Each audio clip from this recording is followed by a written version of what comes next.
অনাদর বোঝো? হৃদয়ে প্রেম আর আদর এটাই বন্ধু, অথচ দেখার কেউ নেই। ওই যে যেমন করে অবুঝ শিশু আদর পেলে মিশে থাকে বুকের সাথে, যেমন করে ছোট্ট পাখি পোষ মানে আদর পেলে কেউ পাশে থাকার পরেও বুকে শূন্যতা নিয়ে বেড়ানোই হচ্ছে অনন্ত। দূরত্ব বুঝো? ওই যে তুমি আছো, আমি আছি, শুধু আমাদের কোনো কথা নেই, তুমি তোমার মতো আর আমি আমার মতো। দূরত্ব কি বলে কয়ে আসে? আমরাই ডেকে নিয়ে আসি। অভিমান বোঝো? কথা বলার তীব্র আকুতি, কথা গলায় আটকে যাওয়াই হলো অভিমান। যেমন করে নিঃসঙ্গ পাখিটি উড়ে বেড়ায় আকাশের বুকে। অবহেলা বোঝো? ওই যে দিনের পর দিন উপেক্ষা নিয়ে বসে থাকা, আসবে না, ভালোবাসবে না জেনেও কি নিদারুণ আকুতি। এত ভালোবাসা পেয়েও দিব্যি বলে থাকো, দূরে থাকো, এটিই অবহেলা।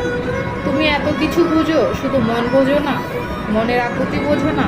দেখিয়ালি মনে পৃথিবী দেখো, নিজের মতো করে সব ভাবো, শুধু আমার মতো করে আমায় বোঝো না। আমার জীবন কেন দিলা, সুখের চেয়ে দুঃখ দিলা, তিলে তিলে ভেতর